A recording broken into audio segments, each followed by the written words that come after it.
बिस्मिल्लाहिर्रहमानिर्रहीम। अस्सलाम वालेकुम नाज़रीन, आप यूट्यूब चैनल देख रहे हैं। मैं इमरान ख़ान हूँ। नाज़रीन, एक तस्वीर, सिर्फ़ एक तस्वीर ने कोहराम मचा दिया है।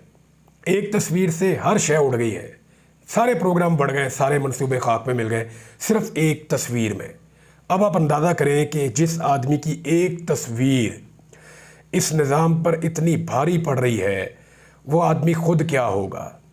यानी इमरान खान कभी भी शायद ऐसे ना होते, या कभी भी ये बन ना सकते जो इस निज़ाम की लगातार मुखालफत ने उन्हें बना दिया है। यही इमरान खान मैं अच्छी तरह जानता हूँ। जिस वक्त ये वज़ीर-ए-आज़म पाकिस्तान थे और कहीं ना कहीं मफामत करते थे चीज़ों में, तो उस वक्त जब इस्टेब्लिशमेंट के साथ इनके बड़े अच्छे ताल्लुकात होते थे, तो कभी भी इमरान खान साहब इस लेवल के मकबूल नहीं थे। यानी मकबूलियत तो हमेशा से उनके पास थी, पब्लिक को वो पसंद है हमेशा से, वो एक हीरो की तरह जिए हैं। लेकिन मुझे अच्छी तरह याद है कि ऐसा तो कभी नहीं था। यानी अब जो हमने देखा है कि तौबा तौबा, यानी इतना पाकिस्तानी किसी को पसंद करते हो या इस लेवल पे पाकिस्तानी किसी शख्स को फॉलो करते हो, ये हमने कभी सुना भी नहीं था, सोचा भी नहीं था, देखा भी नहीं था। निज़ाम खुद हैरान हो गया है। इमरान खान को चैलेंज करने वाले, उससे लड़ने वाले, उसका मुकाबला करने की ख्वाहिश रखने वाले अब उसके साए से भी डरने लगे हैं, उसकी एक तस्वीर से खौफजदा हो गए हैं। सुप्रीम कोर्ट ऑफ पाकिस्तान में समाअत थी। ये खदशात मौजूद थे कि उस समाअत को लाइव नहीं दिखाया जाएगा, लेकिन अच्छी बात यह हुई कि पूरी समाअत में इमरान खान साहब की बारी नहीं आई। समाअत मुलतवी होगी गैर मुअय्यना मुद्दत तक के लिए। जब दोबारा समाअत होगी तो इमरान खान साहब दोबारा सामने आएंगे। ये बड़ी इंटरेस्टिंग डेवलपमेंट है और बड़ी अहम चीज़ है। तो इसमें कुछ सवालात भी खड़े हो गए हैं। नंबर एक, पूरा निज़ाम जो है वो इसके लिए कोशिश कर रहा था कि अगर इमरान खान साहब की वीडियो लिंक के ऊपर हाज़िरी होती भी है तो एक तो वो पीटीवी के ऊपर ना चले, उसकी लाइव टेलीकास्ट ना हो, तो वो तो रोक दिया गया।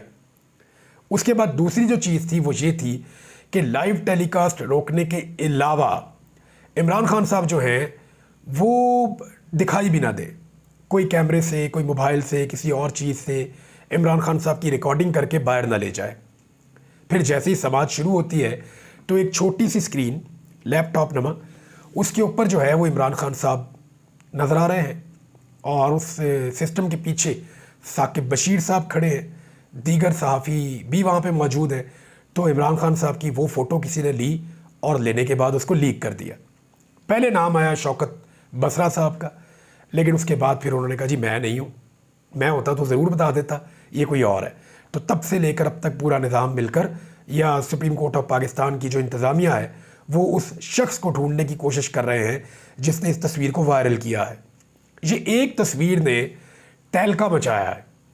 यानी अगर आप देखें कि आज की समाअत में क्या था, एक फ़ोटो। आज की समाअत में क्या बातचीत हुई, इमरान खान की फ़ोटो। आज की समाअत के बारे में आप क्या जानना चाहते हैं, इमरान खान की फ़ोटो। यानी उसके अलावा और कुछ नहीं है। ये आदमी इस निज़ाम से इतना बड़ा हो गया है कि इसके बगैर निज़ाम अब चल नहीं सकता। इमरान खान सिस्टम का वो हिस्सा बन चुके हैं या सिस्टम में इस हद तक सरायत कर चुके हैं कि सिस्टम को उनके बगैर चलाना, मैं पहले कई मरतबा कह चुका हूँ, मुमकिन नहीं रहेगा। अल्टीमेटली सबको जाकर इमरान खान से बात करनी पड़ेगी। ये मैं एग्जैजरेट नहीं कर रहा, आप पब्लिक को देख लेना। सोशल मीडिया के ऊपर आप जाएँ, आप ट्विटर पे चले जाएँ, एक्स पे, आप यूट्यूब पे चले जाएँ, आप फेसबुक पे चले जाएँ, आप टिकटॉक पे चले जाएँ, आप किसी भी जगह पे चले जाएँ, किसी भी एक सोशल मीडिया की एप्लीकेशन पे जाएँ, आप स्क्रॉल करते जाएँ, आपको यही शर्ट नज़र आएगी इमरान खान की, ब्लू शर्ट के अंदर बैठे हुए इमरान खान साहब। आप उसको स्क्रॉल करते जाएँ, इमरान खान की यही तस्वीर आपको नज़र आएगी, आती जाएगी, आती जाएगी। जब से इमरान खान साहब आके सुप्रीम कोर्ट ऑफ पाकिस्तान में बैठे और वहाँ दिखाई दिए वीडियो लिंक पे, तब से लेकर अब तक पूरे सोशल मीडिया पे इस फ़ोटो के अलावा और कुछ नहीं है। ये है इमरान खान की ताकत और ये है वो हकीकत जिससे सब आंखें बंद कर रहे हैं। तो बिल्ली को देखकर अगर कबूतर आंखें बंद कर भी ले तो बिल्ली उससे गायब नहीं हो जाती, बिल्ली का ख़तरा बदस्तूर मौजूद रहता है। तो इमरान खान साहब जो हैं उनको देखकर उनके मुखालिफिन अगर आंखें बंद कर लें तो भी कोई फ़ायदा नहीं है। वो एक बहुत बड़ी सियासी हकीकत इस मुल्क की बन चुके हैं। आज ज़मीनी हक़ाइक़ इमरान खान के साथ खड़े हैं, कोई माने या ना माने। सुप्रीम कोर्ट की ये लाइव कवरेज क्यों रुकी, बड़ा सवाल है। ये जो अदालत है इसकी कवरेज तो लाइव होती है, ये रुक क्यों गई। इस पे जो एडवोकेट जनरल हैं खैबर पख्तूनख्वा ने वो उठे और उन्होंने निशानदेही की और उन्होंने बताया चीफ जस्टिस ऑफ पाकिस्तान को कि जनाब मोहतरम चीफ जस्टिस साहब, इस केस की हेयरिंग जो है वो लाइव नहीं सुनाई जा रही। तो उन्होंने कहा दलाइल हो रहे हैं, बैठ जाएं। उन्होंने कहा जी मैं नोटिस में लाना चाहता हूँ सिर्फ कि ये जो केस है इसकी हेयरिंग लाइव नहीं चल रही। तो उसके बावजूद कादी फ़ायद ईसा साहब ने उन्हें बैठा दिया। अब अच्छा ये हुआ कि इस समात में इमरान खान साहब को बोलने का मौका नहीं मिला।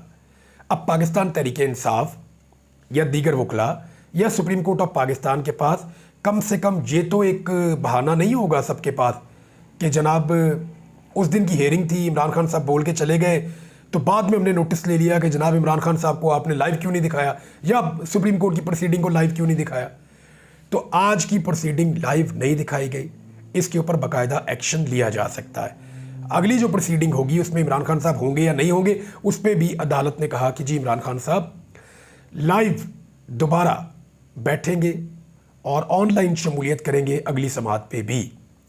कुछ चीज़ें ऐसी हुई जो इमरान खान साहब से मुतल्लिक लोगों ने नोट की। एक तो ये कि लाइट के हवाले से लाइटें बहुत तेज़ कर दी थी, शायद इमरान खान साहब की आंखों में लग रही थी। तो उन्होंने पुलिस वालों को कहा कि लाइट को ठीक करो, इसको हटाओ। तो उसके बाद पुलिस वालों ने लाइट को एडजस्ट किया तो इमरान खान साहब ने कहा ओके। फिर रिपोर्ट हुआ कि इमरान खान साहब अपने करीब बैठे हुए किसी शख्स के साथ दौरान समात बातचीत भी करते रहे।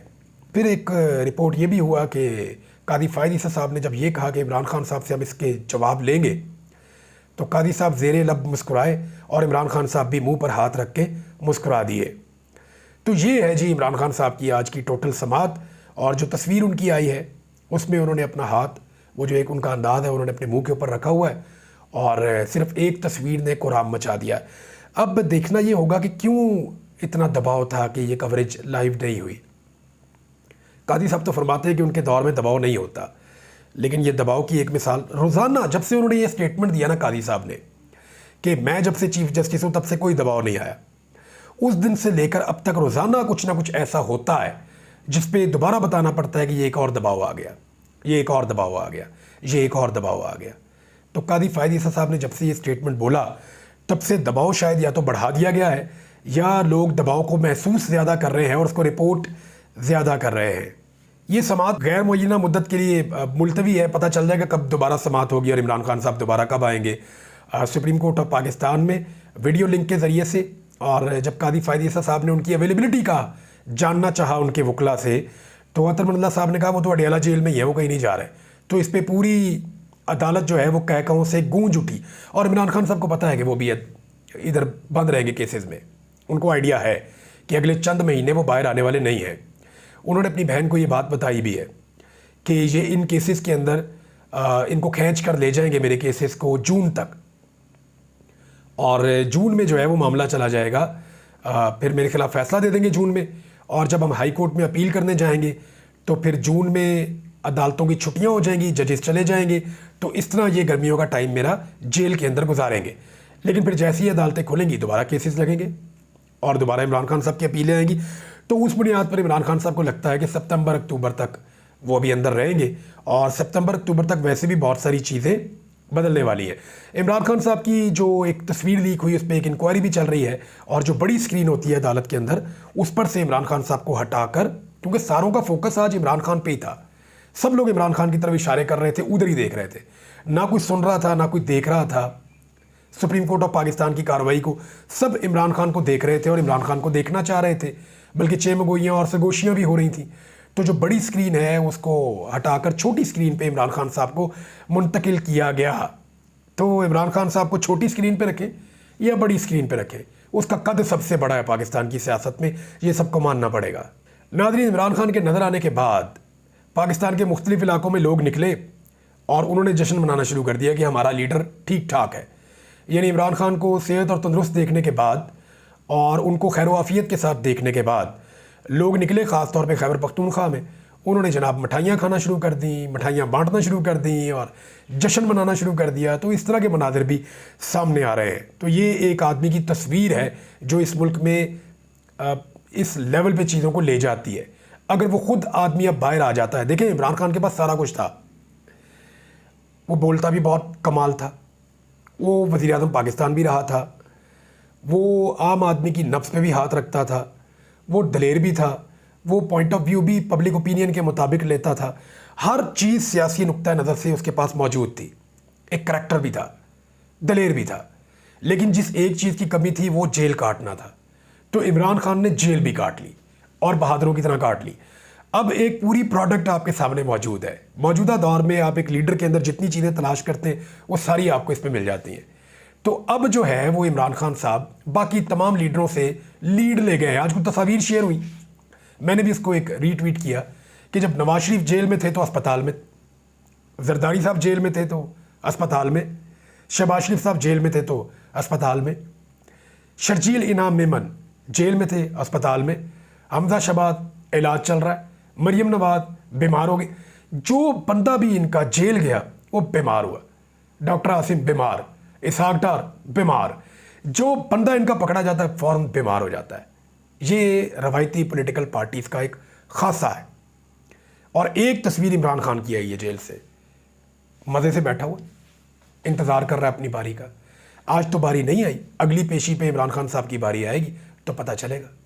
नाज़रीन, दो चार चीज़ें आपको और भी बता देता हूँ, आज और भी खबरें हैं, वो भी आप सुन लीजिए। एक तो जो चीफ़ जस्टिस ऑफ पाकिस्तान के हवाले से ये खबर आ रही थी कि chief justice of Pakistan extension लेना चाहते हैं, उसमें एक खबर अब अखबार में छपी है कि चीफ़ जस्टिस कादी फ़ायद ईसा की मुलाजमत में तौसीह लेने में अदम दिलचस्पी। अब तो बंदे ही पूरे नहीं है। जब तक बंदे पूरे थे, जब तक 2/3 अक्सरियत हुकूमत के पास मौजूद थी, तब तक कादी फ़ायद ईसा साहब ने इस खबर को डिनाई नहीं किया, अभी भी नहीं किया। ये तो अखबार में एक ज़राए से खबर छपी है। अब हुकूमत के पास बंदे पूरे नहीं हैं, अब तो अंगूर खट्टे हैं। कादी फ़ायद ईसा साहब फ़िलहाल तो एक्सटेंशन ले नहीं सकते। उसके लिए करना ये पड़ेगा कि कादी साहब को कुछ ना कुछ करके सुप्रीम कोर्ट ऑफ पाकिस्तान में एक ऐसा बेंच बनाना पड़ेगा जो 2/3 अक्सरियत वापस दिलाए वफाकी हुकूमत को, और फिर उस 2/3 अक्सरियत को इस्तेमाल करते हुए कादी फ़ायद ईसा साहब को एक्सटेंशन दी जाए। दूसरा एक और काम भी करना पड़ेगा, लाहौर हाई कोर्ट के जो चीफ जस्टिस हैं उन्हें काबू करना पड़ेगा, क्योंकि उन्होंने बड़ा कमाल काम किया। उन्होंने 8 जजेस के नाम दिए हैं जो इलेक्शन ट्रिब्यूनल के तौर पे केसेस को सुनेंगे और पाकिस्तान तहरीक इंसाफ की जीती हुई नशिस्तें उनको वापस करेंगे। जान धांधली हुई है, लेकिन वो लाहौर हाई कोर्ट के चीफ जस्टिस के खिलाफ एक महाज खुल गया है और इलेक्शन कमीशन सिर्फ 2 जजेस को उन्होंने जो है अपॉइंट किया है या नोटिफाई किया है, बाकी 6 जजेस को नोटिफाई नहीं कर रहा इलेक्शन कमीशन ऑफ पाकिस्तान। और लाहौर हाई कोर्ट के चीफ जस्टिस भी फ़िलहाल डट गए हैं और उन्होंने बड़ा क्लियरली कह दिया है कि जो जजेस हैं वो अपॉइंट करने होंगे, उसके लिए मैं सबसे बात करूंगा। और उन्होंने तलब भी कर लिया है मुताल्लिका कमेटी के लोगों को जो हुकूमत की तरफ से जजेस को अपॉइंट करती है, क्योंकि चीफ जस्टिस नाम दे चुके हैं और उनको अपॉइंट अभी तक नहीं किया जा रहा। तो chief justice Lahore high court भी डट गए हैं और वो भी चाहते हैं कि ये मामला आइन और कानून के मुताबिक हो। इसमें एक जो स्टेटमेंट है वो बहुत इम्पॉर्टेंट है, जो स्टेटमेंट फैसल वाडा के मुंह से दिलवाया गया था या उन्होंने जो स्टेटमेंट दिया था पगड़ियों को फुटबॉल बनाने वाला, तो उस पर जस्टिस अतर मिनुल्लाह साहब का एक ऑब्जर्वेशन सामने आई। उन्होंने जो जुमले कहे वो मैं आपको बता देता हूँ। उन्होंने कहा कि पगड़ियाँ फुटबॉल बना दी गई हैं, ये वाजे कर दूं कि कोई भी जज ना डरेगा ना सहमेगा। आपने जजेस को प्रॉक्सी के ज़रिए धमकाना शुरू कर दिया है। जस्टिस अतर मिनुल्लाह का अटॉर्नी जनरल से इस्तफार, यानी अटॉर्नी जनरल को उन्होंने कहा कि आपने प्रॉक्सीज़ के ज़रिए से, प्रॉक्सी आप समझते हैं कि वो क्या होती है, कि डायरेक्टली आपने कोई काम नहीं करना तो फिर आपने एक प्रॉक्सी खड़ी कर देनी है, उसके ज़रिए से आपने ये काम करना है। हम कॉलेज में और स्कूल में हमें याद है अच्छी तरह मेरी प्रॉक्सी बोल देना। प्रॉक्सी मीन्स ये है कि वो खुद तो गैर हाजिर है, वहाँ मौजूद नहीं है, उसकी जगह पे कोई बच्चा यस सर और उसकी अटेंडेंस लग जाती थी, तो ये प्रॉक्सी बोलना इसको कहते हैं। वहाँ से ये लफ्ज़ मुझे पहली दफ़ा समझ आया था। तो जज साहब कहते हैं कि आपने जजेस को प्रॉक्सी के ज़रिए डराना शुरू कर दिया है, धमकाना शुरू कर दिया है। पगड़ियाँ फुटबॉल बना दी गई हैं, ये वाजे कर दूँ कि कोई भी जज ना डरेगा ना सहमेगा। तो ये भी एक बड़ा क्लियर मैसेज है। शेख रशीद अहमद साहब बड़े अरसे बाद बोले, उन्होंने कहा जी हुकूमत का इंजन धुआं दे रहा है, 30 जून से सियासत में बड़ी तब्दीली आएगी। लेकिन नाज़रीन, इस वक्त जो सबसे ज़्यादा उम्मीद थी वो इस बात की थी मौजूदा हुकूमत के मोहम्मद बिन सलमान आएंगे और वो पाकिस्तान के इंतजामात संभालेंगे। और पाकिस्तान के वज़ीर-ए-आज़म पहले ही कह चुके हैं कि उनकी क़यादत में मईशत ठीक होगी। हालांकि पहले ये कहते थे कि नवाज शरीफ की क़यादत में होगी, लेकिन अब नवाज शरीफ ऐसा लगता है कि वो चला हुआ कारतूस है, तो उनको उन्होंने फ़ारिग कर दिया है। और अब वो कह रहे हैं मोहम्मद बिन सलमान साहब की क़यादत में जो माशी इनकलाब है वो लाया जाएगा। अब मोहम्मद बिन सलमान का दौरा हो गया है कैंसिल। उसके बाद जो है वो एक नाउमीदी है मौजूदा हुकूमत में, और उनकी जो एक बड़ी उम्मीद थी उसके ऊपर पानी फिरता हुआ फ़िलहाल दिखाई दे रहा है। देखें, मुल्क को जब भी संभालना है पाकिस्तानियों ने संभालना है, जब भी संभालना है हमने संभालना है। हमारा मुल्क है, हमें इसकी मईशत खड़ी करनी पड़ेगी। कोई बाहर से आके कर नहीं पाएगा। कितना करेगा वो, कितना ईंधन डालेगा हमारी गाड़ी के इंजन में। एक वक्त आएगा कि हमें खुद अपनी गाड़ी चलानी पड़ेगी। तो पाकिस्तान को, पाकिस्तानियों को, पाकिस्तान की लीडरशिप को इस बात का शऊर होना चाहिए कि मुल्क ऐसे मांगे तांगे के पैसों से आगे नहीं बढ़ते। ये ज़रूर है कि आपको थोड़ी देर के लिए रिलीफ मिल जाता है, लेकिन मुल्कों को आगे बढ़ाने के लिए खुद कुर्बानी देनी पड़ती है, खुद हौसला करना पड़ता है, हिम्मत दिखानी पड़ती है। और उसका इस हुकूमत में फुकदान है। उसकी वजह यह है कि ये तो मैंडेट के साथ ही नहीं है। अब तक के लिए इतना ही। अपना ख्याल रखिएगा, अपने इस चैनल का भी। अल्लाह हाफ़िज़।